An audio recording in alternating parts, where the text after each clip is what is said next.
বিসমিল্লাহির রহমানির রাহিম। আমার চ্যানেলে আপনাকে স্বাগতম। তাই তো বলি বউ কথা কয় না কে। কারণ হলো আমি একটা লোককে রাস্তা দিয়ে পার করে দিয়েছি। সে মহিলা মানুষ, একজন বৃদ্ধ মানুষ। তাকে রাস্তা পার করে দিয়েছি এবং একজন মহিলা মানুষ তিনি অসুস্থ, তাকে নিয়ে হাসপাতালে গিয়েছি। তাকে আমি হাসপাতালে নিয়ে গিয়ে সুস্থ করেছি এবং চিকিৎসার ব্যবস্থা করেছি। আবার সেই লোকগুলো কিছু অসাধু লোক দেখেছে, দেখে তারা বাজে মন্তব্য করেছে। বাজে মন্তব্য করে আমাদের বাড়িতে বা আমার বউয়ের কাছে তিনি বলেছে, আমার স্ত্রীর কাছে বলেছে যে আমি এটা করেছি, ওটা করেছি, ওই মেয়েটাকে এই করেছি, ওই মেয়েটাকে নিয়ে হাসপাতালে গেছি। এগুলো কিন্তু ভালোর জন্য, এগুলো কিন্তু ভালো কাজ করেছি। এবং সমাজে যদি আপনি ভালো কাজ করতে যান তখন আপনার বাধা বিপত্তির সম্মুখীন হবেন। এবং আপনি যদি কোনো কিছু করতে যান যে আপনি এই কাজটা করবেন, আপনি সঠিকভাবে সুন্দরভাবে ভেবে দেখবেন আপনার তাই তো বলি যে বউ কথা কয় না কে। বউয়ের কাছে কেউ এগুলো বলেছে, আমি চুপচাপ বাড়িতে এসে ২ দিন এক নাগাড়ে অনেক কষ্ট করেছি। অনেক মানে আমি চিন্তামগ্ন ছিলাম যে বউ ডাক পারি, কথা বলে না। বউ ভাত দেয় না, ভাত বেড়ে দেয় না, ভাত বেড়ে খেতে হয়। বউ কেন কথা বলছে না? আমি তখন গেলাম হচ্ছে নিরিবিলি নির্জন স্থানে কিছুক্ষণ থাকার পরে ভেবে দেখলাম যে এর সত্যতা উদ্ঘাটন করতে হবে এবং এর পিছনে কি আছে এই সত্যটা আমাকে জানতেই হবে। আমি যদি মানুষ হয়ে থাকি, আমি যদি একজন প্রকৃত পুরুষ হয়ে থাকি, তাহলে আমাকে মিথ্যা নিয়ে থাকলে চলবে না।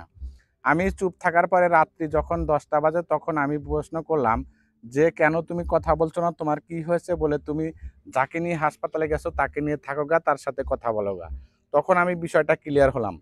আপনার জীবনের সাথে, আপনার সাথে এরকম ঘটেছে কিনা বা আপনার পরিবারের সাথে এরকম হয়েছে কিনা আপনারা এগুলো জানাবেন।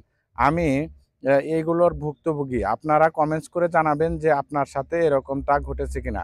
যারা অসাধু লোক, যারা খারাপ মানুষ, তারা ভালো কিছু দেখতে পারে না। মানুষের ভালো কিছু দেখলেই মানুষের ক্ষতি করার চেষ্টা করে এবং আমি দেখেছি যে আপনি যখন মহৎ উদ্দেশ্যে, ভালো উদ্দেশ্যে যাবেন। আমি ভালো কিছু করার পরেও আসলে নারী জাতি বা মেয়ে মানুষ আমরা সবাই নারীর গর্ভ থেকে এসেছি।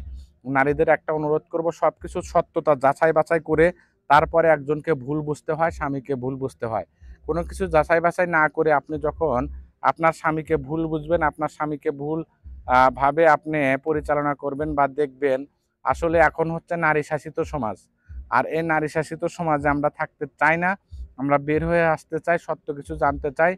আর আমি তখন বউকে প্রশ্ন করলাম, বলে, "তুমি তথ্য নিয়ে দেখো হসপিটালে আমি কাকে নিয়ে গেছি, আর আমি কোন মেয়েটাকে রাস্তা পার করে দিয়েছি। এগুলো জানো, জানার পরে তুমি ই করবে।" হয়তো তিনি বলল যে অমুক এই কথা বলেছে। আসলে ভালোবাসা গভীরতা থাকলে অনেক সময় মান, অভিমান, রাগ হয়ে থাকে এবং অভিমানের কারণেই অনেক সময় অনেক কথা হয়। আসলে তখন আমি বললাম যে ও হয়তো ইয়ার্কি ফাজলামি করে বলেছে, ইয়ার্কি করেছে। বলে, "না ইয়ার্কি নয়।" তাকে নিয়ে এসে বললাম, বলে, "হ্যাঁ, আমি ইয়ার্কি করে বলেছি।" দেখেন, অন্যের কথা শুনে মা বোনেরা কখনো স্বামীর সাথে খারাপ ব্যবহার করবেন না, খারাপ আচরণ করবেন না। কারণ সবসময় সংসারে সুখ আসে মেয়েরা রমণীর গুণে। এই কথাটা যেমন সত্য, ঠিক তেমনই নারীরা অনেক কিছু গোপন রাখে, অনেক কিছুই করে। আমি খুব টেনশনে ছিলাম। আপনার জীবনের সাথে এরকম ঘটেছে কিনা বা আপনার সাথে এরকম ঘটেছে কিনা জানাবেন। আর অসাধু লোকদের বলি যে আপনারা সাবধান হয়ে যান। আপনারা এগুলো নিয়ে মানে আর আলোচনা করেন না, আগায়েন না। কারণ আপনার ঘরেও সন্তান আছে, আপনারও স্ত্রী আছে। আপনার যদি সংসারে অশান্তি হয় তাহলে আপনার কেমন লাগবে? পরিশেষে বলতে চাই, সকল মানুষকে মহান রাব্বুল আলামিন হেদায়েত দান করুন এবং ইসলামের পথে চলার তৌফিক দান করুন। আল্লাহ হাফেজ।